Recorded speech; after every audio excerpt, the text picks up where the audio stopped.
오늘 제가 편성한 제목은 넷플릭스 돌풍의 사회경제적 의미 이렇게 얘기를 했는데요. 넷플릭스에서 6월 28일부터 아마 오픈을 했죠. 드라마 12부작으로 돌풍이라는 제목으로 12부작 드라마가 오픈돼 가지고 많은 사람들의 관심을 저렇게 유발하고 있는 걸로 알고 있습니다. 근데 이 드라마에 대해서 저는 뭐 홍보를 하거나 이럴 그 생각은 전혀 없고요. 이 돌풍을 보면서 여러 가지 생각이 교차했습니다. 교차를 했기 때문에 사실 제가 그다음에 다음 주에 제가 국회에서 하나 또 하나 이제 제가 이제 뭐 발표하는 게 있어가지고 그거를 여러분들에게 하고 같이 공유를 하고 싶어서 하고 싶었는데 마침 넷플릭스 돌풍하고 그 연결 지점이 좀 있을 것 같아가지고 제목을 이렇게 잡았습니다. 일단 이 드라마를 보신 분도 있고 못 보신 분도 있을 것이고요. 이게 넷플릭스에서만 이게 공개가 되는 드라마이다 보니까는 넷플릭스 회원이 아니신 분들은 보기가 아무래도 어렵겠지요. 대충 내용은 이런 겁니다. 대충 내용은 제가 물론 요약을 잘 하지 못할 수도 있습니다. 근데 제가 이제 초점을 맞춘 부분은 대한민국에서 기본적으로 힘은 어디에 있는가? 대한민국 한국 사회의 힘은 어디에 있는가? 저는 늘 얘기하듯이 돈이라고 생각합니다. 노무현 대통령이 오래전에 그런 얘기를 했죠. 한 20년 전에 권력은 시장으로 넘어갔다. 저는 그 얘기 듣고 처음에는 상당히 좀 불편했습니다. 그러면 권력이 그러니까 시장으로 넘어간 거는 정상이 아닌 건데 그거를 좀 개혁을 위해서 좀 최선을 다해 줄 것을 좀 기대를 했었거든요. 근데 하여간 그건 그거고요. 그래서 저는 이제 대한민국에 있어서의 가장 그러니까 저는 힘은 돈이라고 생각합니다. 경제학을 공부해서가 아니라 우리 사회 속에서 그러니까 우리가 흔히 그런 말 있잖아요. 정치 권력은 5년이지만은 5년짜리 권력이고 반면에 시장 권력은 사실 반영구적은 너무 과대평가하는 것일 수도 있겠지만은 그만큼 이제 그러니까는 돈의 힘이 더 강하다는 것을 얘기를 하고요. 그랬을 때 이 이제 드라마에서는 이제 되게 이제 소위 말해서 우리가 개혁 정권, 민주정권의 그 모습을 이제 이걸 드라마로 만들다 보니까는 감독 입장 속에서는 여러 가지 요인들을 다 이제 녹여내야 되면서 그러면서 흥미도 유발시키려다 보니까는 그런 측면도 있었을 거라고 봐요. 근데 이분의 이제 과거의 작품들을 보니까는 이분의 하나의 좀 어느 정도 그러니까는 그 취향을 이해는 좀 할 수 있을 것 같더라고요. 하여간 뭐 그건 저는 논평하고 싶지 않습니다. 근데 여기서 이제 감독이 이제 설정한 것은 뭐냐면은 여기에 이제 그러니까 배우들 중심으로 설정한다면요. 박동호라는 국무총리가 그리고 나중에 대통령까지 해지요. 설경구 배우가 이제 그러니까는 역을 맡은 박동호라는 극 초반에는 이제 그러니까 국무총리직을 맡고 있는 박동호 국무총리가 이제 중요한 이제 인물로 이제 그러니까는 위치를 잡고 있고요. 그 다음에는 이제 뭐냐면은 맞은편에는 이제 그러니까 경제부총리는 이제 여성으로서 이제 김희애 배우님이 그러니까는 그 역을 수행을 했어요. 정수진이라는 이제 그 극중 인물로서요. 그러니까요. 경제부총리입니다. 경제부총리고요. 그 다음에 이제 뭐냐면 이 국무총리와 부총리 위에 대통령이 존재할 게 아닙니까? 대통령이 이제 그러니까는 사실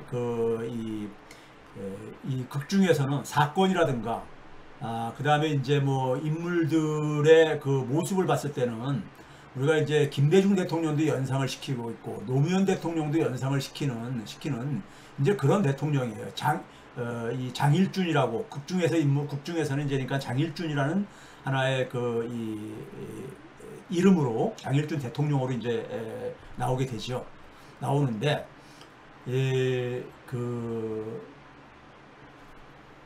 감독이 이제니까는 전달하고 싶었던 건 그런 것 같습니다. 소위 말해서 그러니까는 이 민주화 운동을 했던 혹은 민주화 운동을 했던 정치인이나 아니면 민주화 운동을 했었던 하나의 운동권이나 기본적으로 많은 사람들이 돈에 오염된다. 돈에 오염되는 것을 이제니까는 그 하나의 이 중요한 의미로서 이제 그러니까는 그 전달을 하고 있습니다. 여기 이제 그러니까 예를 들어서 그 대통령은 그러니까는 사실 개혁을 상징하는 하나의 정권의 상징인데 장일준 대통령은요 상징인데 그래서 세상을 제대로 그러니까는 바꿔보겠다. 바꿔보겠다고 이러한 이제 그러니까는 의지를 갖는데 문제는 뭐냐면은 본인의 아들이 자제가 그러니까는 재벌에게 그러니까는 어떻게 이제 재벌의 그 이 사슬에 빠지게 되죠. 그러니까 재벌의 돈을 그러니까 이제 극중에서는 그러니까 지원받은 걸로. 근데 이것을 이제 그러니까는 그 알게 된 국무총리 역할을 맡은 이제 그 박동호 국무총리 설경구 배우는 여기에 대해서 그러니까는 대통령이 그냥 자기 문제라고 해가 자기 문제에 대해서 그러니까는 스스로 그러니까 고백을 하고 나아가서는 그러니까는 대통령에서 그러니까는 사임까지 그러니까 요구를 하는 이제 이러한 상황으로 이제 극중의 전개는 시작되집니다. 당신은 그러니까는 우리가 염원했었던 그러니까 이제 이 장일준 대통령이 다 사실 그러니까는 그 스카웃하고 또 그 다음에 같이 한 동지로서 국무총리를 맡고 있는 박동호 국무총리와 그 다음에 이제 김희애 배우가 역할을 담당한 정수진 경제부총리 이 둘 다 여기서 이제 박동호라는 이제 그러니까 국무총리는 그 아주 정의감이 넘치는 특수부 검사 출신으로 이렇게 이제 설정되어져 있습니다. 그러다가 재벌들을 그러니까 우리가 소위 말해서 처벌을 하려다가 그게 좌절당하면서 정치권으로 이제 진출을 해가지고 끝내는 이제 장일준 이제 정권을 만드는데 기여를 해가지고 국무총리까지 오게 된 인물이고 반면에 김희애 배우가 역할을 맡은 정수진 이제 경제부총리는 여기서 아주 그냥 노골적으로 얘기합니다. 전대협 출신으로서요. 전대협의 문화선정국장 그리고 남편은 전대협 의장 출신 이렇게 해가지고 소위 말해서 운동권이죠. 운동권 출신으로서 그러니까는 남편이 어찌됐든 무슨 사정으로 인해 가지고 국회의원 출마했다가 중도 포기를 한 것을 대신 그러니까는 국회의원 출마해 가지고 국회의원을 3선까지 하고 그래서 경제부총리까지 된 그런데 이 정수진 경제부총리는 재벌에게 굉장히 오염이 되어진 그러한 인물로 이제 그러니까 설정이 되어집니다. 설정이 되어져요. 그래서 이 국무총리를 맡고 있는 박동호 국무총리와 정수진 경제부총리가 서로 충돌하는 어떻게 보면 대립적인 관계로 나오죠. 대립적인 관계로 나오고 있고 그 중간에 이제 그러니까 장일준 대통령이 설정이 되어져 있는데 장일준 대통령은 사실 그러니까는 우리가 함께 약속했던 것을 지키지 못했다 해가지고 이제 그러니까 물러나라고 하야를 요구를 받습니다. 국무총리로부터 했는데 그것을 이제 그러니까는 사실 거부를 하면서 하다 보니까 시해까지 하는 시해라는 것이 그러니까 이제 이 전자담배 액상을 바꿔치기 해가지고 그래가지고 이 심근경색인가 하여간 뭐 이런 걸 일으키게 해가지고 그래 대통령이 이제 그러니까 위중한 상태에 빠지게 되게 되면 국무총리가 이제 그러니까 대통령 권한 대행을 이제 맡게 되잖아요. 새로운 이제 대통령을 뽑을 때까지요. 그래서 이제 그 사이에 그러니까 자기는 이 썩어 빠진 대한민국을 다 뒤집어 엎겠다. 하는 게 이제 그러니까 그 박동호 국무총리의 이제 그러니까 목표로 이제 설정되어집니다. 반면에 이제 그러니까는 정수진 김희애 배우가 역할을 맡은 정수진 경제부총리는 재벌에 이제 그러니까 오염된 이제 이 정치인이다 보니까는 이걸 막고 동시에 뭐냐면 자기가 권력을 잡으려고 하는 이제 이런 입장에 있게 됩니다. 그리고 여기서 이제 뭐냐면 정수진의 남편이 그러니까 전대협 의장 출신인 남편이 한민호라고 이제 그러는데 이혜영 배우가 이제 역할을 맡았는데 한민호가 사모펀드를 운영을 하고 있고 이 사모펀드라면 기본적으로 그렇잖아요. 재벌 사모펀드가 성장하려면은 큰 돈이 들어와야 되는 거니까요. 그래서 여기도 재벌 자본이 유입이 되어지고 그래서 이제 소위 말해서 그 재벌 자본의 오염이 되어진 이러한 그 모습을 이런 거를 보게 되면은 이제 운동권 출신들은 굉장히 모욕감을 느낄 것 같아요. 설사 있다 하더라도 일부의 그러니까 모습을 가지고 전체를 그러니까 이렇게 일반화시키는 어떤 하나의 오류를 빚을 수 있기 때문에요. 그래서 이제 보는 사람마다 굉장히 불편할 수도 있고 또 어떤 분들은 소위 말해서 우리가 흔히 말해서 정치에 대한 혐오감을 갖고 있는 많은 국민들은 다 썩었어. 뭐 야당이든 여당이든 다 썩었어. 이러한 그러니까 혐오 감정을 가지고 있는 사람들 입장 속에서 볼 때는 그냥 뭐 즐기면서 볼 수 있기도 한다고 생각이 들어요. 드라마가 가지고 있는 장점은 굉장히 빠른 속도로 진행이 되어집니다. 서로가 치고받고 하는 식으로 굉장히 빠르게 진행이 되어지다 보니까는 좀 그 사람들이 호기심을 느낄 수가 있게 되고요. 그리고 이제 결과적으로는 박동호 국무총리가 이제 대통령까지 됩니다.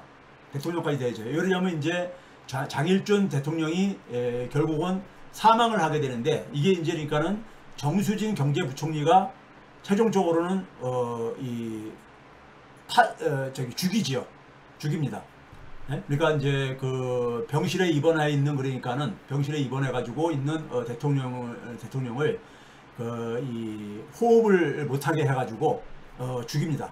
그러니까 정작 시해를 한 거는 이제 그러니까는 이 경제부총리가 한 거죠. 김희애 배우가 역할을 맡은 정수진 경제부총리가요. 그래가지고 그렇게 하게 된 이유는 그러니까는 본인이 권력을 잡기 위해서 이제 이렇게 설정이 되어져 있습니다. 그리고 이 둘 간에 그러니까는 굉장히 그러니까 치고받는 어쨌든 간에 권력 투쟁 관계 속에서 야당에 그러니까는 그 당대표이자 대통령 후보로서 나오는 인물이 조상천이라는 인물이 나오는데 이게 이제 공안검사 출신입니다. 그러니까 사실은 어떻게 보게 되면 박동호나 아니면 정수진하고는 같이 할 수 없는 사람이죠. 특히 정수진은 학생운동을 할 때 이 자신을 그러니까는 고문까지 해가지고 지금 현재 상태 속에서도 생각만 하면 그러니까 막 몸을 떨 정도로 그러한 이제 인물인데 이 인물하고 서로가 그러니까는 편의에 따라서는 또 연대도 합니다. 서로가 이제 그러니까 유리한 어쨌든 고지를 점령을 하기 위해 가지고 이제 이런 모습이 극이 계속 이제 빠르게 진행이 되어집니다. 진행되어지는데 이 속에서 설경구 배우가 역할을 맡은 박동호 국무총리 그리고 대통령까지 된 사람이 자기는 그러니까 기본적으로 이 썩어빠진 대한민국을 다 뒤집어 엎겠다. 이걸 이제 그러니까는 본인이 추구하는 하나의 목표로서 이렇게 설정이 되어져 있습니다. 그런데 이제 이것을 결국은 이 마지막 부분에 속에서 이걸 이제 불편함에도 불구하고 많은 사람들이 희열을 느낄 수가 있었던 것은 뭐냐면요. 느낄 수 있었던 것은 이 그 경쟁자인 그러니까 우리가 정수진 경제부총리 소위 말해서 자본에 오염됐다고 보는 이 사람도 그러니까 하나의 청산 대상이라고 보는 거죠.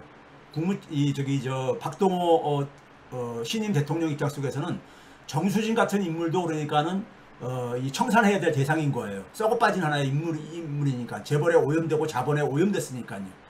그 다음에 많은 이제 그러니까 정치인들도 재벌 자본에 오염이 되어져 가지고 그들을 다 어쨌든 간에 이 청소를 하고 싶은 겁니다.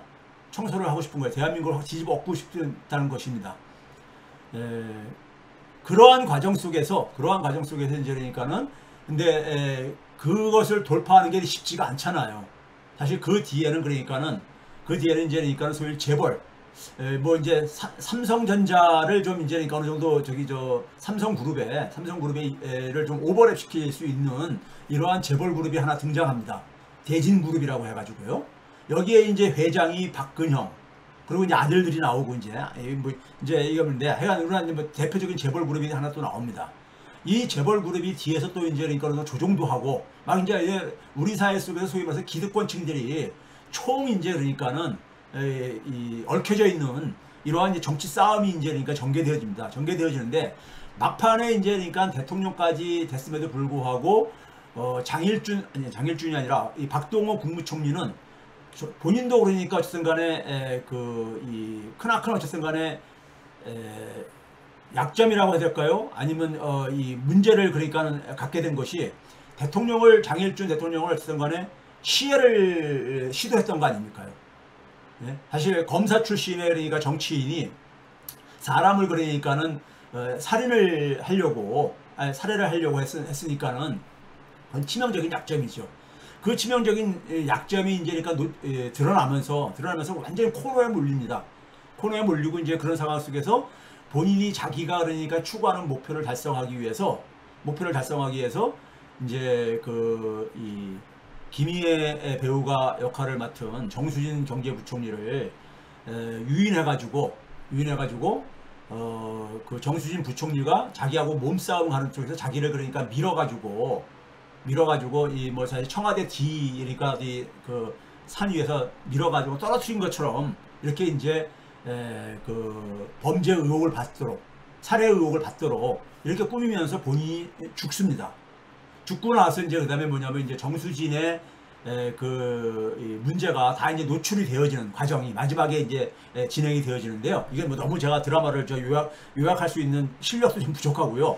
근데 이런 식의 전개 속에서 결과적으로는 어쨌든 온 국민이 대한민국의 기득권층들이 얼마나 썩었는가가 이제 그러니까 낱낱이 공개가 되는 게 이제 그러니까 낱낱이 공개되는 걸로 이제 그러니까는 이 막을 거의 이제 닫습니다. 그러면서 이제 그러니까 거기에는 수십 명의 국회의원들, 그 다음에 검사들, 그리고 뭐 재벌들뿐만 아니라 많은 그러니까 소위 말해서 기득권층들의 그러니까는 이 우리 사회 속에서 엘리트층들의 이 모습들이 적나라한 모습들이 다 노출되는 걸로 그 마지막 부분 속에서 아마 시청자들 같은 경우는 이 드라마에 대해서 그나마 그러니까는 좀 호의를 가지고 평가를 하지 않았겠는가 하는 생각도 들어요. 네? 그러니까 감독이 굉장히 어떻게 보면 영리하다고 생각할 수도 있지만은 이건 뭐 이건 드라마이기 때문에 드라마로서 이제 그러니까는 그 의미를 부여하고 싶은 거고요. 의미를 그러니까 국한시켜야 될 것 같고요. 제가 던지는 질문은 다른 각도입니다. 다른 각도예요. 자, 여기서 이제 박동호 국무총리, 설경구 배우가 분장한 박동호 국무총리가 혹은 나중에 대통령까지 된 이 인물이 그렇게 해서 대한민국의 사회학을 전부 다 고발을 하고 노출을 시켰어요. 그러면은 대한민국 사회는 그러면은 깨끗해지는 것인가? 판이 그러니까 완전히 바뀔 수 있는 것인가? 새로운 인물이 들어온다, 정치인의 국회에서 그러니까 새로운 그러니까 인물로 교체가 되어진다고 하고, 그리고 검사들 중에서도 그러니까 썩어빠진 검사들이 쫓겨나고, 네? 그리고 뭐 심지어 거기 헌법재판소도 나옵니다. 헌법재판관들도 그러니까 물갈이가 되고, 그러면은 대한민국 사회는 깨끗해지겠는가? 저는 이 질문이 그대로 그냥 남아 있는 거예요. 재벌이 그러니까 한 재벌 하나가 대표적인 상징적인 재벌의 회장이 그러니까는 감옥에 가고 아들들도 감옥에 간다고 해가지고 대한민국의 재벌은 그러니까는 더 이상 그러니까는 이 사회악으로서의 그러니까는 이런 행위는 이제 하지 못하게 되는 것인가?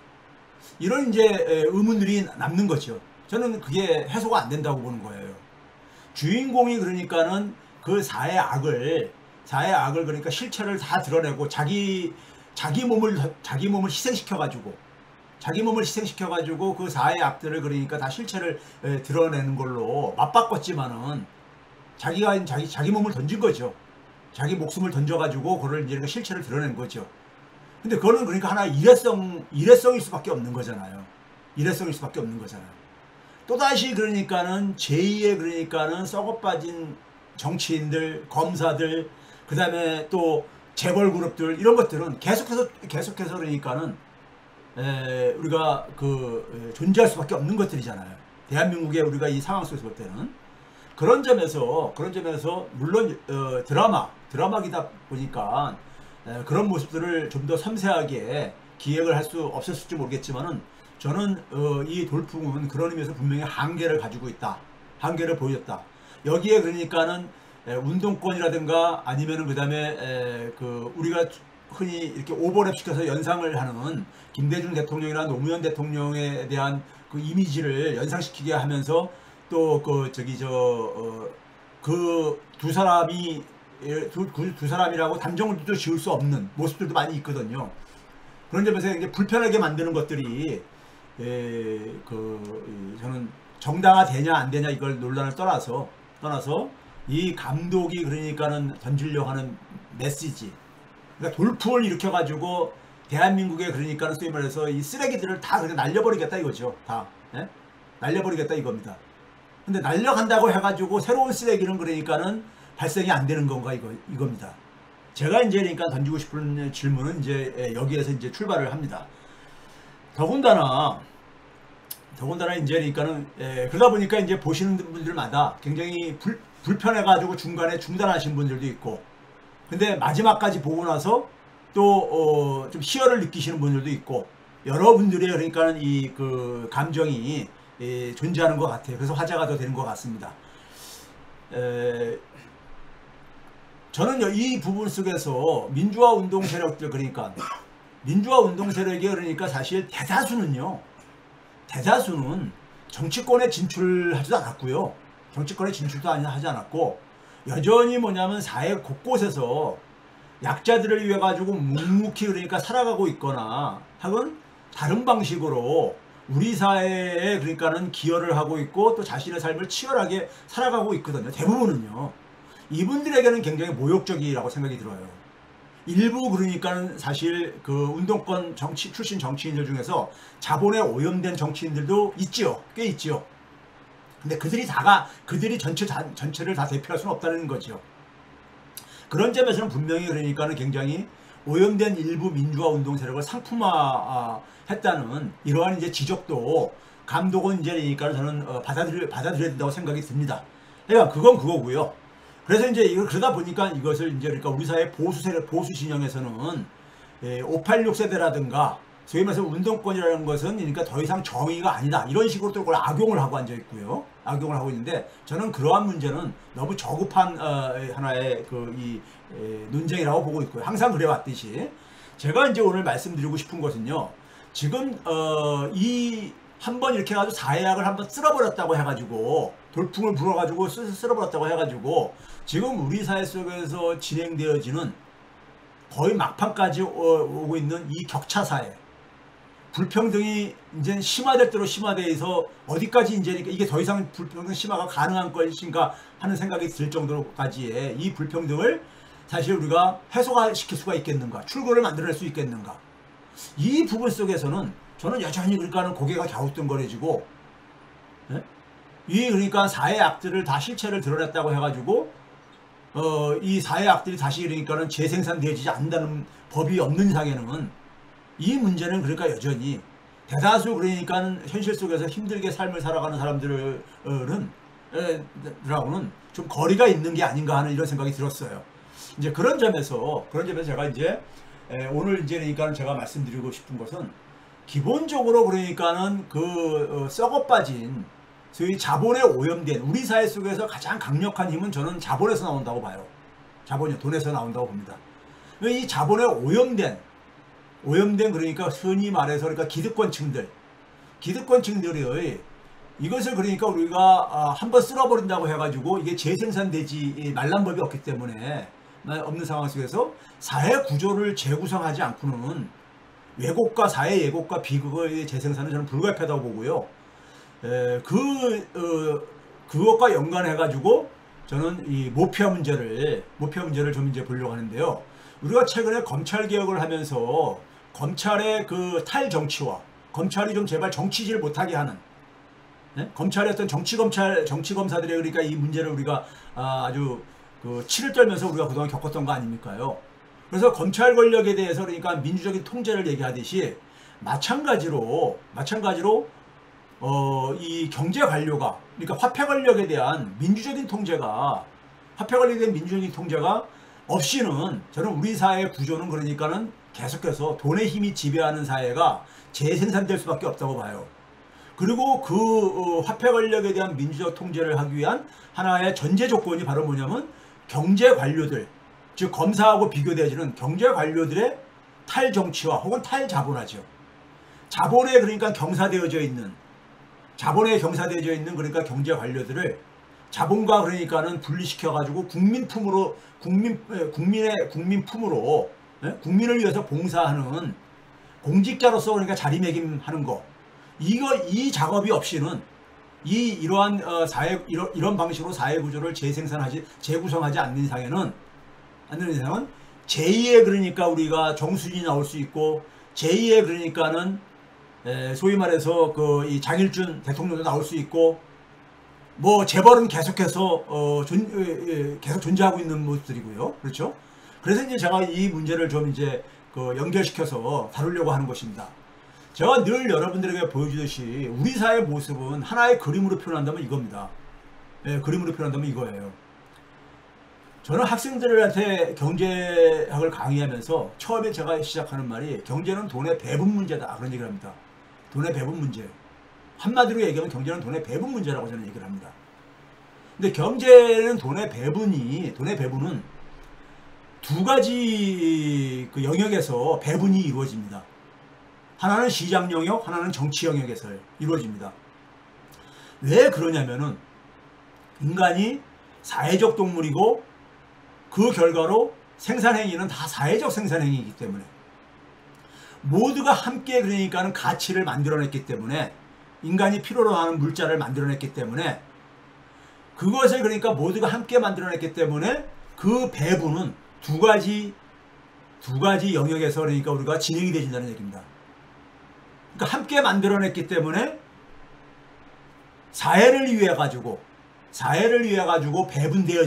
배분이 먼저 이루어져야 됩니다. 사회를 위해 가지고 그게 이제 제가 사회 몫이라고 했잖아요. 사회 몫이요. 그 다음에 이제 나머지를 가지고 개인이 기여도에 따라서 이제 그러니까는 나눠집니다. 이게 이제 시장 영역에서 이루어지는 것이고요. 이 양자는 인간이 그러니까 사회적 동물인 이상에는 피할 수 없는 하나의 숙명입니다. 피할 수 없는 숙명이죠. 이 양자의 균형은 절대적으로 필요하다고 제가 누누이 강조를 했죠. 이 균형이 깨지게 되게 되면은 그 사회는 위기에 빠지게 된다 그랬잖아요. 왜 그러냐? 시장 영역은 기본적으로 돈의 힘이 지배하는 곳입니다. 돈의 힘이 지배하는 곳이에요. 네? 우리가 이런 일표가 논리가 작동하는 곳이죠. 그렇기 때문에 이 시장 영역만이 그러니까 우리가 시장 영역만에 너무 강하게 작동을 하게 되면은 불평등은 그러니까는 갈수록 그러니까 우리가 심화될 수밖에 없습니다. 그래서 끝내는 사회가 붕괴될 수밖에 없습니다. 그거를 그러니까 어느 정도 그러니까는 균형을 맞춰주는 역할을 하는 것이 정치 영역입니다. 정치 영역이죠. 정치 영역은 그러니까 우리가 1인 1표 민주주의 원리가 작동하는 곳이죠. 그렇죠? 즉 뭐냐면은 정치 영역은 사회를 유지하기 위해서 필요로 하는 최소한의 돈의 배분을 해주는 곳이 바로 정치 영역입니다. 그래서 돈이라는 것은 기본적으로 우리가 두 가지 형태로 우리가 일반적으로 크게 분류할 때 두 가지 형태를 띱니다. 하나는 소득, 하나는 금융. 이 두 가지 형태를 띄죠. 그러니까 시장 영역에서 만들어지는 소득, 그게 시장 소득이고요. 그리고 시장 영역에서 그러니까 우리가 돈이 배분이 되어지는 자금에 그러니까 우리가 이 배분이 이루어지는 것이 민간 금융이죠. 시장 금융이죠. 반면에 정치 영역에서도 그러니까 마찬가지로 돈은 배분되어집니다. 소득과 금융으로요. 그게 사회소득과 사회금융이죠. 이 두 가지를 합친 걸 가지고 우리가 공공금융이라고 하는 겁니다. 공공금융, public finance죠. 우린 재정으로 번역을 하고 있죠. 이 공공금융은 기본적으로 선출 권력들이 이것을 그러니까 우리가 결정하는 하나의 권한을 갖고 있는 부분이죠. 선출 권력들이요. 반면에 시장 영역은 돈의 힘이 가장 강한 세력들이 누굽니까? 우리 사회 속에서요. 재벌자본과 금융자본입니다. 재벌자본과 금융자본이죠. 그렇죠? 그래서 우리가 시장 영역만 시장 영역이 너무 강하게 되면 불평등은 굉장히 심해지고 국민의 대다수는 굉장히 삶이 어려워질 수밖에 없습니다. 그건 결국 뭐냐면 정치가 그러니까 실종됐다는 걸 의미하고 민주주의가 그러니까는 취약해진 것을 반증하는 것입니다. 반증하는 것이죠. 선출 권력들이 자기 역할을 제대로 못하고 있는 것이죠. 선출 권력을 사실 뒷받침하는 게 누구냐? 관료 집단이죠. 관료 집단은 정치인이 아닙니다. 기능인들이죠. 기능인들입니다. 근데 이 기능인들은 기본적으로 선출 권력은 기본적으로 국민 대다수의 그러니까는 바램을 그러니까 실현시켜줘야 되는 것이잖아요. 네? 실현시켜줘야 되는 거잖아요. 그렇죠? 국민 대다수가 생계 위기에 내몰리지 않도록 해줘야 되는 역할을 하는 것이 정치 영역에 있어서 그러니까 우리가 이 공공금융의 역할이지요. 성격이지요. 근데 이 공공금융의 배분을, 즉 사회소득이나 금융 측면 속에서의 공공금융의 배분을 기능적으로 집행을 하는 경제관료들은 기본적으로 공적 자금 배분을 담당하는 인물들이기 때문에 당연히 뭐냐면 국민 대다수를 위해서 역할을 해야 되는 거예요. 근데 이들이 대한민국에서는 그 반대로 시장에서 힘이 센 재벌자본과 금융자본의 이익을 위해서 역할을 한다는 것이죠. 이거는 이제 이건 여러분들 어떻게 보면 자연스러운 현상입니다. 우리가 대부분 사람들은 자기 이익을 쫓기 때문에 자기 이익을 쫓는데 자기 이익을 쫓는 가장 유리한 방식은 뭡니까? 힘이 있는 사람들을 추종하는 겁니다. 힘이 있는 세력을 추종하는 것이죠. 그렇죠? 그럼 우리가 왜 그러니까 경제 관료들이 힘이 있는 시장에서 그러니까 힘이 막강한 재벌자본과 금융자본을 이렇게 추종하느냐 하는 것은 선출 권력이 자기 역할을 제대로 못하고 있기 때문인 거죠. 선출 권력이 국민이 부여한 힘을 제대로 그러니까는 그 힘을 사용을 하지 못하고 있는 것이죠.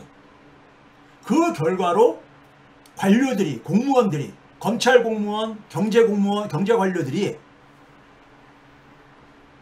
소위 말해서 시장에 힘이 있는 세력들, 자본을 그러니까 추종하는 것이죠. 하게 만든 것이죠. 그래서 우리가 모피아를 어떻게 정의하냐면 자본에 포획된 경제 관료라고 얘기하는 겁니다. 자기 개인뿐만 아니라 자기 조직의 이익에 그게 더 도움이 된다고 생각하는 거죠. 정치인들은, 선출 권력들은 저 그냥 무시해도 된다 이렇게 생각하는 거예요. 네? 그리고 자기들이 가능한 한 많은 권한을 확보해가지고 정치인들이 그러니까 자기들을 그러니까 옥죄지 못하게, 네? 자기들의 그러니까 소위 말해서 위에서 그러니까 자기들을 통제하지 못하도록, 네? 그 권한을 굉장히 검사들이 그러니까 권한을 독점을 해가지고 선출 권력들조차도 제대로 통제하지 못하게 이렇게 못하는 괴물로 돼버렸듯이요. 경제 관료들도 마찬가지인 거예요. 경제 관료들도 검사 저리 가라 할 정도로, 정치 검사들 저리 가라 할 정도로요. 선출 권력들이 어떻게 할 수 없을 정도로의 괴물이 돼버렸습니다. 괴물이 돼버린 거예요. 그러니까 선출 권력들의 통제를 벗어나는 순간에 이들은 검사 공무원이나 검찰 공무원이나 경제 관료들은 당연히 누구를 추종하느냐? 대한민국에서 가장 힘이 센 재벌자본과 금융자본을 추종하는 모습으로 전락한 것은 이거는 필연적인 결과인 겁니다. 즉 정치가 제대로 작동하지 않은 결과인 거고 민주주의가 그만큼 취약하다는 것을 반증하는 것입니다.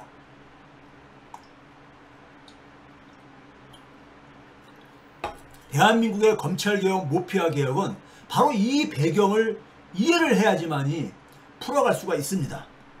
풀어갈 수가 있어요. 자, 그럼 이제 봅시다. 대한민국의 민주정권, DJ 정권부터 노무현 정권, 문재인 정권 15년 동안에 민주정권은 항상 모피아, 즉 자본의 하수인이죠. 자본의 하수인인 모피아에게 포획당했었습니다. 항상 그랬어요. 항상 그랬습니다. 이걸 우리가 인정을 하고 이것을 그러니까는 정상화시키지 않는 한, 대한민국에 있어서의 개혁은 요원한 것이고요. 대한민국에서 대다수는 항상 어렵게 살 수밖에 없습니다. 자, 역대 민주정권들에 있어서 경제팀 수장들을 봐봅시다. 김대중 정부에서 재경부 장관, 초대 재경부 장관이 누구냐면 이규성 씨입니다. 일반인들은 기억이 가물가물할 거예요. 이규성이라는 인물에 대해서요. 최근에 한 2년 전에 다시 한번 매스컴을 탔었습니다. 이규성이라는 인물이요. 이 이규성은 노태우 때 재무부 장관했던 사람입니다. 김대중 정부가 굉장히 보수 정권의 인물들을 많이 등용을 했죠. 많이 등용을 했습니다. 심지어는 그러니까는 그 통일부 장관에 굉장히 그 당시에 속에서는 굉장히 우파 중에서도 극우파 출신하고 소위 말해서 안기부 출신으로 국정원 출신으로 이제 그 내져 있는 그건 누굽니까? 이름이 지금 한데 했는데 저는 통일 문제에 대해서는 DJ가 굉장히 많은 경험과 지혜를 갖고 있기 때문에 통일부 장관을 보수 인물을 등용하더라도 저는 제대로 활용할 수 있었다고 봐요. 그런데 김대중 대통령이 경제, 특히 뭐냐면 외환위기 이후에 경제는 완전히 금융 중심으로 재편되어집니다. 금융 중심으로 재편되어져요. 네? 월가 자본의 요구에 따라서 완전히 대한민국의 금융 시스템은 재편되어집니다. 그런데 제가 늘 얘기하듯이 제가 관찰한 걸로는, 제가 본 자료들로는 김대중 대통령은 금융에 대해서는 그걸 제대로 이해하시는 분이 아니었었습니다. 그러다 보니까는 이규성이라는 재무통이요. 노태우 정부 때 재무부 장관했던 사람을 기용을 해요. 그리고 나서 강봉균, 이현재, 진념으로 이어지는 이 재경부 장관들이 다 어디 출신이냐?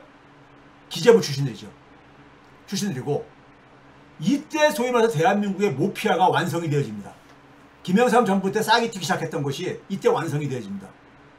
그 다음에 청와대에 있는 대통령을 보좌하는 경제수석으로 처음에는 어공 출신인 당시에 성균관대 교수였었던 김태동 교수가 경제수석으로 들어갔죠. 단명을 합니다. 이때부터 그러니까는 민주정권들이 여기서 교훈을 얻어야 되는데 교훈을 하나도 못 얻습니다. 계속 반복되어져요. 김태동 교수가 들어가고 나서 한 6개월인가요? 제대로 하고서는 결국은 밀려났죠. 밀려나고 그 자리에 소위 말해서 모피아 출신들이 다 그 자리를 채웁니다. 심지어 지금 우리 고개를 절게 만드는 한덕수가 김대중 대통령의 경제수석이었다는 거 여러분들 아십니까? 지금 추경호 원내대표가 경제수석실에 그러니까 경제비서관이었던 거 아십니까 여러분들? 이게 여러분들 이해가 안 가잖아요. 그런 인물들이 어떻게 김대중 정권하고 어떻게 같이 일을 핵심적인 역할을 했느냐. 그렇잖아요. 근데 노무현 정부에서도 마찬가지입니다. 노무현 정부에서 재경부 장관, 초대 재경부 장관이 누구였냐? 얼마 전 국회의장 그만둔 김진표 씨입니다. 김진표 씨. 우리 김진표에 대한 평가는 민주정에서 우리가 대다수가 다 어떻게 평가하는지 아시잖아요. 그리고 이현자가 다시 컴백을 하고 한덕수도 다시 컴백을 합니다. 네? 이걸 어떻게 그러니까 우리가 참여정부에 그러니까는 경제팀 수장이라고 얘기할 수 있겠어요. 여기서는 누구를 그러니까요. 이게 노무현 정부의 모습이었었습니다. 노무현 정부의 경제수석, 대통령의 경제수석은 어공은 한 명도 없었어요. 김영주 씨도 관료 출신입니다. 파란색으로 표현한 것은 경제 관료가 아니었을 뿐이지 관료 출신입니다. 네? 행시 관료 출신이에요. 단지 뭐냐면 부산인가 아마 이분이 지역 연구를 아마 그래가지고 아마 썼던 걸로 알고 있어요. 나머지는 다 소위 경제 관료들입니다. 경제 관료들이에요. 문재인 정부 재경부 장관 김동연 홍남기가 했었죠. 김동연 지사, 지금은 지사죠. 민주진영에 있죠. 저는 옛날에도 평가를 했지만은, 옛날에도 그런 평가를 했죠. 김동연 경기도지사는 민주정권에 그러니까 적어도 자기가 미래 권력에 대해서 관심이 있다면은 두 가지 문제에 대해서는 명확하게 저는 입장 표명과 저는 사실 반성을 전제로 한 명확한 입장 표명이 필요하다고 봐요. 첫 번째는 뭐냐면은 2017년도 그러니까 문재인 정부의 부동산 정책을 부동산 뒤에서 다시 말씀드리겠지만은 좌절시킨 게 김동연 부총리였었습니다. 였었고 그다음에 김동연 지사가 지난번 대통령 선거 출마할 때 입장이 뭐였냐면 모피아 개혁에 반대를 표명을 했습니다. 반대를 표명해서 입장 표명했었어요. 본인이 기재부 출신에서 그런지 모르겠지만은 반대를 표명을 했습니다. 홍남기 뭐 얘기 하나 많아지요. 근데 문재인 정부의 경제수석, 대통령 경제수석은 누가 했습니까? 어공이 처음에는 홍장표 부경대 교수가 들어가지요. 그리고 2018년 6월 달에 경질당하죠. 1년 정도 지난 다음에 경질당하죠. 그러고 나서 다 누가 했느냐? 기재부 출신들이 쫙 해나가죠. 물론 막판에 박원준은 기재부 출신은 아닙니다. 그렇지만 이것도 관료 출신이죠. 자, 모피아 수준에서 기본적으로 경제를 완전히 그러니까는 경제가 완전 장악당했던 거예요. 모피아는 기본적으로 제가 뭐라 그랬었습니까요? 모피아는 화폐 권력들, 이 시장의 힘들인 그러니까 자본에 그러니까는 기본적으로 자본을 추종하는 이러한 경제 관료들이거든요. 이런 경제 관료들을 쓰고서 어떻게 그러니까 제대로 그러니까는 선출 권력이 담당해야 될 공공금융의 역할을 제대로 펼칠 수가 있겠냐고요. 이거는 구조적으로 불가능한 거예요. 이게 실패한 이유들입니다. 근데 문제는 이게 15년 동안 되풀이되면서 교훈을 못 얻는다는 얘기인 겁니다. 자, 이 사진이 상징적인 사진입니다. 상징적인 사진이에요. 이게 무슨 사진일 것 같아요? 이게 신년 할애 같은 사진입니다. 신년 할애. 여기 기재부 소위 경제부총리들을 다 경제부총리들 몇면들을 보게 되면요 경제부총리들이에요. 지금 얼굴이 보이시는 사람만 여러분들 딱 보게 되면은 여기 바로 이제 옆면으로 처음에 보이는 사람이 누구입니까? 이게 저기 홍재영인가? 예? 예, 이분이 저기 홍재영이 어느 때 경제부총리였습니까? 노무현 때 썼습니까요? 예? 예, 그랬었죠. 앞에서 보게 되면은 홍재영 씨가 언제 했었더라? 한번 했었던 걸로 알고 있는데 제 표현이 안 돼 있지. 하여간 있고 그다음에 진념 씨도 있고 그리고 이 얼굴 웃고 있는 안경 쓰신 분은 이명박 때 저기저 했던 저거죠. 뒤에 강봉균 씨. 그다음에 뒤에는 그러니까는 누굽니까? YS 때 그러니까는 이 뭡니까? 경제부총리에다가 나중에 경기도지사까지 했던 임 누구 있죠? 하고 있고 그 뒤에는 노무현 정권 때 금융위원장을 하다가 이명박 때 경제부총리를 했던 윤 누굽니까? 윤 있죠. 그 뒤에는 소위 말해서 이명박 때 그러니까는 이명박 서울시장 때 서울연구원 원장 하다가 경제부총리까지 했었던 강만수 이런 등등이 쫙 있죠. 있죠. 그 다음에 뒷짐지고 인사를 받는 사람이 누구냐? 이 사람이 아까 김대중 정권에서 초대 재경부 장관을 했던 이규성 씨입니다. 이분이. 이분은 뒷짐지고 인사를 받고 있는 거잖아요. 지금요. 지 밑에 후배 장관들한테 인사를 받는 거예요. 이 모피아의 원두 이제 저거거든요. 그러면 여기서 이제 다 봐보세요. 이 이규성 씨가 지난 그러니까 2년 전에 매스컴에 다시 노출된 적이 있었어요. 여러분들 이제 이 화면을 보게 되면 기억을 하실 거예요. MBC 8월 15일 그러니까 2년 전입니다. 8월 15일 날에 이런 뉴스가 딱 떴었어요. 전형 뉴스데스크에. 그게 뭐냐면 멀쩡한 사옥을 팔아가지고 585억이나 손해를 입혔다. 누가? 석유공사가요. 이게 뭐냐면은 감사원의 감사 결과로 나온 거였었어요. 2022년 8월 15일이면은 이 윤석열 정부가 시작한 지 한 3개월 정도 지난 이후의 시점에서 이런 뉴스가 나왔었어요. 자, 석유공사가 울산에 석유공사가 있고 거기 본사 건물이 있죠. 이걸 팔았다 이거예요. 사옥을 팔았다 이거예요. 팔고 뭐냐면 그것을 다시 임대해가지고 씀으로써 585억 원이나 손실을 입혔다 이런 내용입니다. 간단하게 얘기하면. 그러면 이 판 건물 사옥을 누가 샀느냐? 기재부 출신 회사가 샀다 이거예요. 그리고 거기 밑에 제목을 보게 되면 공기업들 자산 팔아라.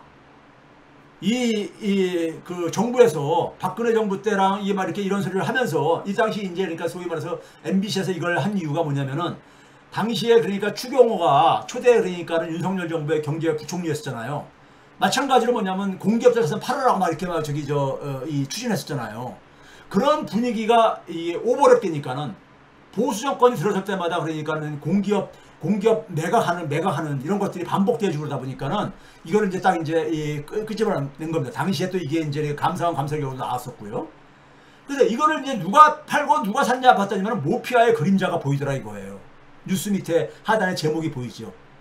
그럼 이때 산 사람이 누구냐 하면서 화면에 나오는 게 뭐냐면 옆에 오른쪽에 있는 그림에 세 사람이 나오죠. 그 세 사람 중에 왼쪽에 있는 얼굴이 누굽니까? 앞에서 뒷짐을 지고 있던 뒷짐을 지고 있으면서 인사를 받는 바로 이규성 씨죠.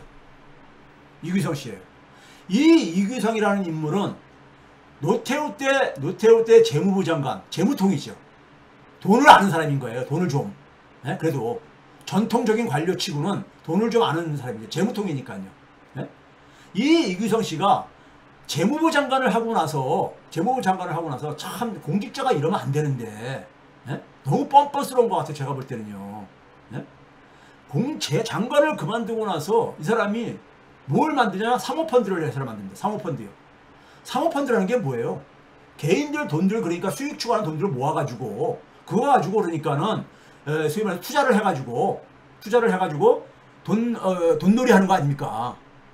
사모펀드라는 게 쉽게 얘기하면요. 사적으로 모집한다는 얘기 아닙니까? 사모라는 게 프라이빗 에쿼티 펀드라고 얘기하니까요. PEF라고 우리가 영어로 열으니까요. 그렇죠? 그런데 이거를 만들어야 사모펀드에서 코람코라고. 이 코람코가 특히 뭐냐면은 부동산 자산을 주로 전문적으로 거래하는 이제 그러니까 거래를 통해서 수익을 추구하는 회사였었어요. 그럼 이 부동산을 그러니까는 주로 누가 하겠느냐? 정부의 그러니까 공공기관에 그러니까는 보유하고 있는 부동산을 매각을 하게 하고 그거를 자기들이 인수를 해가지고 돈 남기는 거예요. 네? 그러니까 이거를 뭐냐면 자기 후배 경제 관료들이 팔아주고 지네들이 그걸 퇴임한 경제 관료들이 사가지고 차익을 남기는 거예요. 여기 출신들이 역대 이규성 씨가 의장을 물러나고 난 이후에도 계속 했던 게 누구냐면 금감원장 출신, 금감위 부위원장 출신 이런 사람들이 계속 했던 거예요. 그러니까 모피아들 있죠. 이런 이규성 씨가 김대중 정부의 초대 재경부 장관이었다는 게 여러분 믿겨지십니까? 그러다 보니까 김대중 정권이 적어도 시민사회 진영에서 신자유주의를 추종하면서 양극화가 심해진 이런 정권으로 그러니까 우리가 평가를 부정적인 평가를 받는 이유가 바로 거기에 있는 거 아니에요? 솔직히 말해서요. 남북 문제에 대해서 획기적인 그러니까 하나의 전환점을 만들었지만은 경제 문제에 대해서는 굉장히 부정적인 평가를 받을 수밖에 없는 게 김대중 정권이었었습니다. 자, 그 다음에 이제 국무총리실을 봐보세요. 대한민국 민주정권은요, 국무총리가 굉장히 중요합니다. 왜 그러냐면은, 헌법을 그러니까 우리가 제대로 간다면은 국무총리가 상당한 권한을 갖고 있습니다. 보수정권은 대통령이 지 맘대로 과학관 됐지만은, 그리고 국무총리가 알아서 기지만은, 대개 우리가, 이 민주정권의 국무총리들은 정치인 출신들이 국무총리를 많이 합니다. 정치인 출신들이요. 그렇잖아요. 정치인 출신들이 국무총리를 많이 해요. 문재인 정부만 하더라도 이낙연, 그 다음에 저 누굽니까? 국회의장까지 했었던 갑자기 요새는 이름이 정세균 총리, 이런 사람들. 그 다음에 이제 뭐 마지막을 했었던 대구 출신의 김 누굽니까? 하여간 이런 정치인 출신 하잖아요. 노무현도 마찬가지입니다. 이해찬 총리라든가 이렇게 하잖아요. 그런데 이 국무총리실은요, 국무총리의 비서실장이 있고 지금 구조 속에서는요, 그 다음에 국무총리의 역할을 그러니까는 내용적으로 담당하는 게 국무조정실장입니다. 국무총리의 가장 중요한 역할이 뭐냐면요, 수십 개의 정부 부서가 있는데 거기에 상호 그러니까 업무가 서로 때로는 그러니까 충돌할 수도 있고 업무를 때로는 조정해야 될 필요 있잖아요. 이거 하는 게 바로 국무조정실장이에요. 국무조정실장입니다. 이게 장관급입니다. 이 국무조정실장을 사실 김대중 정부 때부터 기재부가 독점을 하고 있습니다. 기재부가. 그런데 문제는 뭐냐면요. 김대중 정부에서 여기 지금 이 보라색으로 표현한 거는 비기재부 출신이라는 얘기고요. 나머지 까만색은 다 기재부 출신이라는 얘기인데 빨간색으로 표현한 거 봐보세요. 김대중 정부 때 국무조정실장 중에 두 번째가 최재욱입니다. 최재욱이 누구냐면 전두환 정권 때 인물이에요. 전두환 정권 때. 예?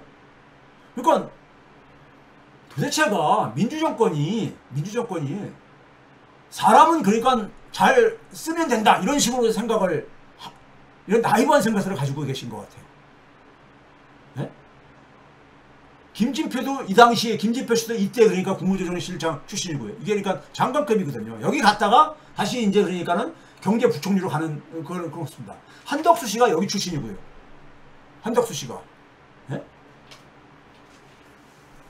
박근혜 때부터 기재부 출신이 당연직을 합니다. 김동연이 바로 박근혜 때 국무조정실장에 있었어요. 네?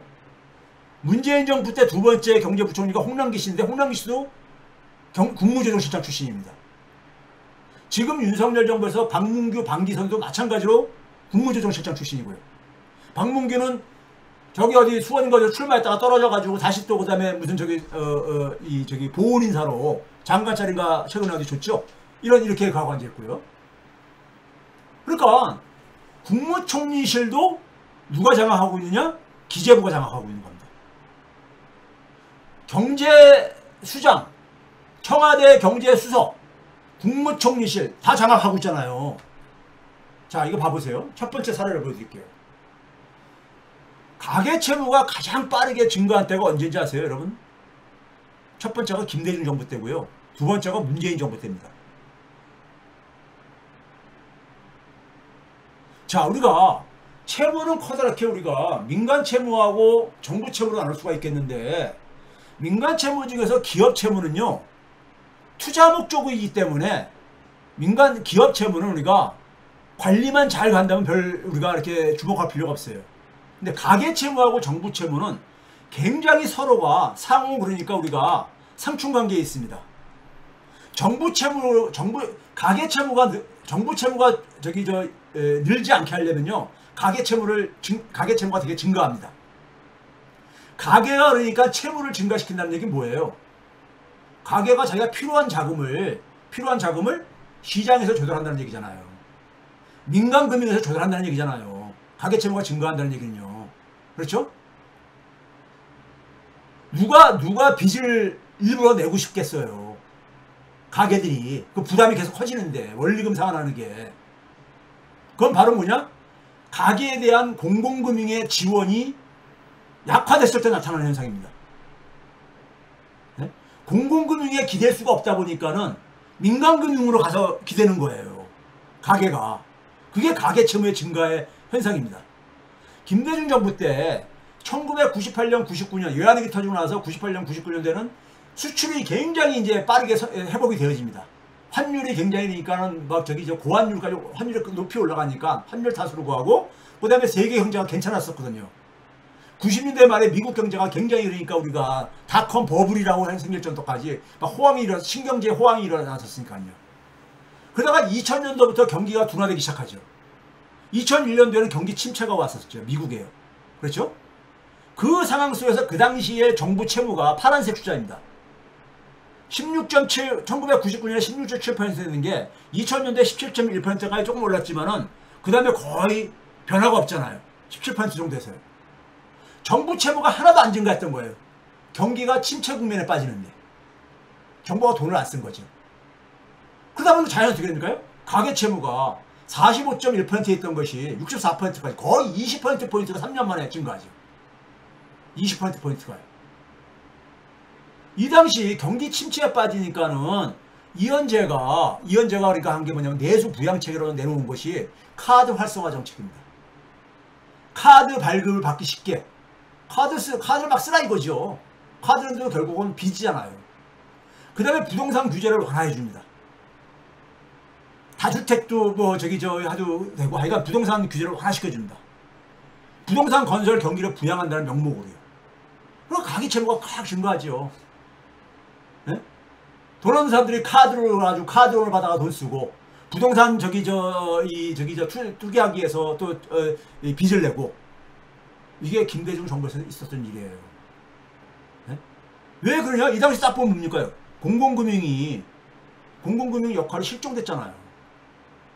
국가 채무가 20%도 안 됐는데 국가 채무를 정부 채무를 저렇게 동결을 했던 거예요. 동결을 한 겁니다. 굉장히 낮았잖아요. 낮았는데도 동결을 한 거예요. 그러니 당연히 가계 채무가 증가하지. 경제가 어려워지는 상황 속에서. 그 다음에 뭐냐면은 경기를 살리려는데 그걸 가계들이 미래소득을 당겨서 돈 쓰라 이거예요. 미래소득을 당겨가지고. 경기가 안 좋으니까 현재 소비할 돈은 없고 가계가. 그러니까 미래돈을 당겨서 쓰는 게 바로 가계 부채잖아요. 부채라는 것은 미래소득을 당겨 쓰는 거거든요. 네? 그렇죠? 이렇게 되면서 무슨 일이 생겼느냐? 가계부채가 증가를 하게 되면요. 가계 소비가 둔화됩니다. 이게 원리금 상환하는데 갚아야 되니까 그만큼 가처분 소득이 약화될 수밖에 없잖아요. 그렇죠? 그래서 김대중 정부 끝난 무렵부터는 성장률보다 가계 소비 증가율이 더 낮게 형성되집니다. 네? 가계 소비가 낮게 증가한다는 얘기는 결국은 내수가 약화되는 거죠. 내수가 약화되니까 수출에 의존할 수밖에 없고, 수출에 의존을 하는데 문제는 뭐냐면은 세계 경제가 좋을 때는 괜찮은데 세계 경제가 나빠질 때마다 타격을 보게 되죠. 그때마다 또 가계부채를 또 자극시켜가지고 가계부채를 가지고 경기 부양책을 쓰고, 금융위기 이후에는 세계 교역까지 둔화되다 보니까 수출까지도 그러니까는 둔화되어지죠. 이런 함정에 빠지게 된 겁니다. 그게 오늘날까지 온 거죠. 그 다음에 문재인 정부에서 한번 봐보세요. 문재인 정부의 공공금융이 어떻게 좌절됐고 그 결과가 무엇인가를 한번 봐봅시다. 문재인표의 공공금융은요, 어떤 식으로 표방이 됐냐면요, 부동산 주도 사회경제하고 결별을 하겠다고 얘기합니다. 이건 방향을 제대로 잡은 거죠. 그래서 뭐냐면 가계부채를 가처분 소득 대비 150%로 인해서 관리하겠다. 총량관리제. 이걸 공약으로 내세웠습니다. 근데 부동산 불로소득은 더 이상 허용하지 않겠다. 세 번째가 뭐냐면은 대신 그러면은 집이 없는 사람들이 마음 편하게 살 수 있게 해야 될 게 아닙니까? 그래서 양질의 공공임대를 대규모로 공급하겠다. 방향을 제대로 잡은 거예요. 방향을 제대로 잡은 거예요. 그 다음에 뭐냐면은 중산층과 저소득층의 소득을 강화하기 위해서 여러 정책이 있지만 가장 상징적인 게 2020년까지 최저임금 1만원 달성을 공약으로 내세웠던 거죠. 소위 소득주 성장으로 표방되어진. 네? 이건 다 뭡니까요? 기본적으로 소득주 성장은 기본적으로 사회소득을 강화하겠다는 것이었었고요. 위에 부분은 더 이상 그러니까는 가계부채를 가지고 경기부양 안 하겠다는 얘기인 거예요. 경기부양. 그래서 재정을 그러니까 보다 더 재정 확장을 쓰겠다. 네? 네? 재정을 가지고 그러니까 가겠다. 이 방향은 맞는 겁니다. 방향은 맞는 거예요. 부족한 건 있었지만은. 그래서 이거를 그러니까는 당시 추진한 것이 두 명이 담당자가 있죠. 경제는 김동연 부총리, 그 다음에 국토부 장관이 김현미였었죠. 김현미가 그래가지고 당시에 문재인 정부의 첫 번째 그러니까 부동산 정책의 핵심은 뭐였냐면요, 수요 억제였었습니다. 수요 억제요. 수요 억제하기 위해서는 사람들이 그러니까는 부동산 투기를 하기 위해서 자금을 그러니까는 은행돈 빌려가지고 막 하지 못하게 하는 거, 이거 억제해야 되죠. 특히 다주택자들이 그러니까는 돈을 동원해가지고 이 투기하는 것을 막아야 되니까는 이거를 이제 그러니까 소위 말해서 신용을 억제를 했죠. 대출을 억제하는 거예요. 네? 그 다음에 또 하나가 뭐냐면 다주택자들에 대해서 보유세를 강화하는 거. 네? 부담을 증가시켜가지고 다주택을 갖는 것이 이익이 되지 않도록 그랬겠죠? 그런데 다주택 보유세 강화는 끝내 관철하지 못하죠. 이걸 처음부터 그러니까 브레이크를 건 게 김동연입니다. 세제는 기재부의 소관이거든요. 처음부터 그러니까 노골적으로 보유세 강화 반대를 선언합니다. 여기서 그치지 않고 기재부가 장악하고 있는 금융위가 뭘 가냐면은 여기서 이제 그러니까는 국토부도 야 공공임대를 대규모로 공급하려면은 이거는 기재부에서 자금을 지원을 해줘야 돼요. 자금을 지원해줘야 되는 겁니다. 근데 이게 안 되는 상황 속에서 이 공공임대를 대규모로 공급하는 게 단기간 내에 어렵다 보니까는 임대주택 등록을, 민간 임대주택을 활성화시키기 위해서 세제 지원책을 2017년 연말에 발표를 하죠. 세제 지원책으로요. 이거에 대해서는 아무런 그러니까 추가불이 없었어요. 왜? 이건 다주택자들을 위한 정책이거든요. 다주택자. 이런 분위기로, 그러니까 김현미의 정책이 그러니까 상호 모순되는 방향으로 갔던 이유가 바로 여기에 있는 겁니다. 근데 이 과정에서 기재부가 브레이크를 걸었기 때문에 이게 왜곡되기 시작한 거예요. 이게 그래서 민주정권의 실력의 문제인 겁니다. 사람을 제대로 써야 되고, 그 다음에는 뭐냐면 정책에 그러니까는 정책이 상호 충돌되지 않게 해야 되는 거예요. 네? 공공임대를 대규모 공급하려면은 자원을 확보해야 되잖아요. 그 자원을 확보하려면 조직을 장악을 해야 되는 거거든요. 그 자금을 그러니까 공급하는 기재부를 장악해야 되는 거거든요. 이건 국토부 힘까지 되는 게 아니에요. 네? 기재부에서 그러니까는 국토부에서 임대주택 등록 활성화 방안을 제출하니까는 바로 한 달 이후에 뭘 내놓습니까? 투기 지역에서 임대사업자에 대해서는 대출을 억제를 그러니까 예외로 규정하겠다. 대출을 허용하겠다 이거예요. 그러니까 다주택자에 대한 규제가 완전히 물거품이 돼버리죠. 그러니까 처음부터 그러니까는 소위 말해서 다주택자와 수요 억제가 이렇게 엇박자를 내면서 망가진 겁니다. 망가진 거야.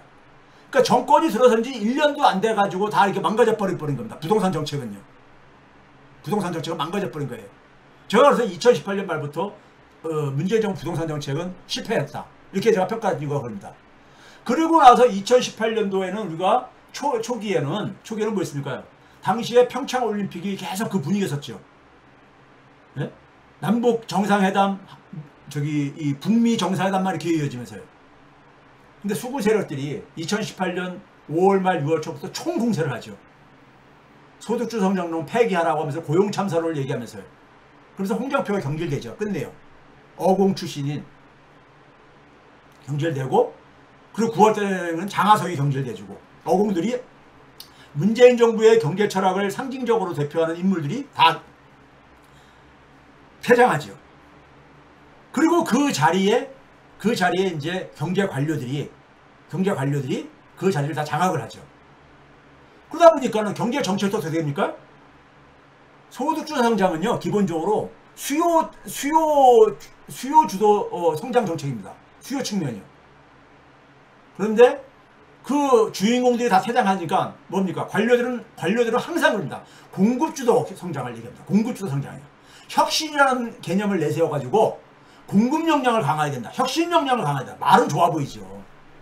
근데 공급의 주체는 누굽니까? 재벌 자본이거든요. 기업이거든요. 자본 친화적인 정책이 나올 수밖에 없는 거예요. 공급 역량 강화, 그 다음에 혁신 역량 강화는요. 자본을 그러니까 지원하는 정책이 나올 수밖에 없는 겁니다. 예? 이게 그러니까 처음부터 그러니까는 이 딴지가 들어왔었어요. 문재인 정부는 이거를 그러니까는 막 잡탕식으로 섞여 있다가 결국은 뭐냐면은 문재인 정부의 칼라는 1년도 안 가서 다 없어져 버리죠. 실패하거나 없어져 버리죠. 왜 그러냐? 모피아들을 이해를 못했기 때문에 그런 겁니다. 당시에 조선일보에서 제가 이거 한번 뉴스공장에 소개한 거죠. 올해 5월 달에 고용지표가 지금부터 그러니까는 6년 전인 2018년 6월 달, 딱 6년 전에 그 당시 그렇게 2018년 5월 고용지표하고요 비슷했었어요. 둘 다 10만 명 밑으로 줄어드는 이런 일자리 증가가 나옵니다. 근데 그 당시에는 그러니까 2018년 된 조선일보가 뭐냐면은 고용 참사라고 하면서 소득주 성장론 폐기하라, 홍준표 장하성 경질하라 이렇게 막 요구를 합니다. 그런데 올해 5월 달에는 마찬가지로 10만 명 미치는데 고용률이 역대 최대다 이렇게 나옵니다. 15세에서 64세라는 기준을 가지고. 근데 이거는 2018년대도 최다였었거든요. 근데 그 당시에는 그런 말이 한마디도 안 보이잖아요. 똑같은 그러니까 고용. 그 당시가 사실 더 좋았어요. 내용적으로는요. 네? 청년 일자리라든가 이런 등등 60대 이상 일자리 이런 걸 기준으로 봤을 때는 더 좋았었어요. 근데도 불구하고 하여간 외형적으로 비슷한데 이렇게 정반대의 기사를 씁니다. 이게 바로 뭐냐면요. 이게 사실 그러니까 보수진영의 총공세지요. 총공세인 거예요. 뭐를 위해서? 자본의 이익을 지키기 위해서요. 자본의 이익을 지키기 위해서. 그럼 자본의 이익과 충돌하는 건 뭐냐? 공공금융을 지지하는 사람들이죠. 공공금융을 지지하는. 공공금융을 지지하는 사람들은 대개 누구냐? 국민 대다수의 경제적인 이익을 그러니까 더 강화하겠다는 이런 것들이죠. 공공금융의 역할이 강화되면요. 민간금융이 그만큼 위축될 수밖에 없는 거예요. 그럼 민간 자본들이 돈벌이가 줄어드는 거예요. 예? 그러니까 자본을 위해 가지고 언론, 검찰 공무원, 경제 공무원, 경제 관료들 이들이 그러니까 다 그러니까 하나의 카르텔로 형성되어 있는 겁니다. 대한민국은요. 형성되어 있는 거예요. 예? 이 구조를 알고 근데 이 구조를 안 바꾸고서는요. 선출 권력은 아무 의미가 없습니다. 선출 권력은 하나도 안 달라져요. 그러니까 많은 대다수 국민들이 민주 권력이 집권해도 내 삶에 뭐가 달라졌냐 이런 얘기 하는 거예요. 그래서 문재인 정부가 끝내는 어떤 모습으로 변했느냐. 예? 이 어공들이 퇴장하고 난 다음에 이 그림을 봐보세요. 청와대 실세는 누굽니까? 청와대 실세는 경제적인 점은 정책실장, 경제수석이거든요. 이호승, 안일환, 이호승 정책실장, 안일환 경제수석. 이들이 다 기재부 출신, 기재부 차관 출신들이고요. 기재부 장관은 홍남기, 국토교통부 장관은 노영욱, 이 국무조정실장이면서 기재부 출신이죠. 이 사람도 딴지겁니다. 부동산 정책에 대해서 뒤에서 보여드리겠지만요. 그다음 국무총리실 봐보세요. 국무조정실장을 구윤철 기재부 2차관이 했었고, 그 다음에 금융위원장은 국무총리 산하거든요. 금융위원회는요. 금융위원장은 고승범 기재부 서기관 출신, 금융감독원장 정은보 기재부 차관보 출신. 다 기재부가 장악했잖아요. 부동산 정책을 자초시킨 3인방이 김동연, 홍남기, 노영욱이거든요. 문재인 정부에서요. 네? 이거 봐보세요. 한 가지 상징적인 게 용산 정비창의 이 개발이 굉장히 거기가 핫플레이스였잖아요. 네? 핫플레이스였어요. 용산 정비창이 이제 코레일이 보유하고 있는 이 용산 정비창을 개발하는데 이걸 민간에다 매각하지 말고 임대 방식으로 하라고 저기 춘천 지역구인 허영 의원이 이런 이제 국정감사에서 질의를 합니다. 그렇지만 당시에 노영욱이 뭐라냐면 그거 곤란하다고. 이거는 뭐냐면은 이거 민간한테 분할해줘야 된다 이거죠. 공공개발 하지 말고. 네? 이렇게 딴지를 걸어요. 공공임대를 왜 싫어합니까요? 양질의 공공임대가 많이 되게 되면은 민간 건설업자들이 사업이 줄어들잖아요. 그만큼요. 돈벌이가 안 되잖아요. 그러니까 공공금융의 역할이 커지는 것을 누가 제일 반대하겠습니까? 그게 이익이 충돌하는 민간금융인 거예요. 민간 자본들이요. 이 민간 자본들이 힘이 너무 세기 때문에 공공금융이 일정한 그러니까 보완 역할을 해줘야 되는 거예요. 사회가 제대로 균형을 이루어지려면은. 그럼 여기에 그러니까 공무원들은 누구를 위해서 복무를 해야 되는 거예요? 네? 대다수 국민이잖아요. 재벌 자본이 아니라 금융 자본이 아니라. 그런데 이들을 그러니까는 공무원들을 선출 권력들이 제대로 장악을 못하니까 이들이 그러니까 기본적으로 자본에 가서 그러니까 편승을 하고 자본을 추종하는 거예요. 이익을요. 그러다 보니까는 국민들이 힘든 거예요. 노영욱이 뭐 했던 사람이냐? 이낙연, 정세균 총리 때 국무조정실장 했던 사람이에요. 그리고 나서 국토부 장관으로 영전에서 간 사람이에요. 문재인 정부 때 그래가지고 여러분들 끔찍한 모습이 만들어집니다. 청와대 정책실장, 경제수석, 국무조정실장, 경제부총리, 국토교통부 장관, 금융위원장, 금융감독원장은 물론이고 한국은행 금통위원 중에 3인, 금융위원회 9인 중에서 6인, 전국 그냥 민간 부문으로 가게 되면 전국은행연합회 회장, 한국거래소 이사장, 예? 중소기업은행인 IBK 은행장, 상호저축은행 중앙회 회장, 저축은행 중앙회 회장이죠. 손해보험협회 회장, 여신금융협회 회장, 조달청장, 소상공인진흥공단 이사장 전부 다 기재부 출신들이 장악합니다. 정세균 총리가 예? 그때 총리하면서 그런 얘기했었죠. 홍남기가 계속해서 그 전국민 지원관인데 저기 대한민국이 기재부의 나라냐? 기재부의 나라인 거 본인이 모를 리가 없어. 기재부 나라가 이미 됐었어요. 완성됐었어. 이렇게 완전히 완벽하게 장악한 때는요 역대 정부에서 없었습니다. 심지어 보수 정권에서도요. 문재인 정부는 완전히 모피아에게 완전히 점령당했던 거예요. 그러니 정권 뺏기지. 그러니 정권 뺏기죠.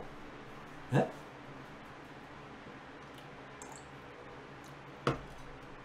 역대 권력을 2번이나 잡았으면서 어떻게 교훈을 한 번도 못 얻냐고요.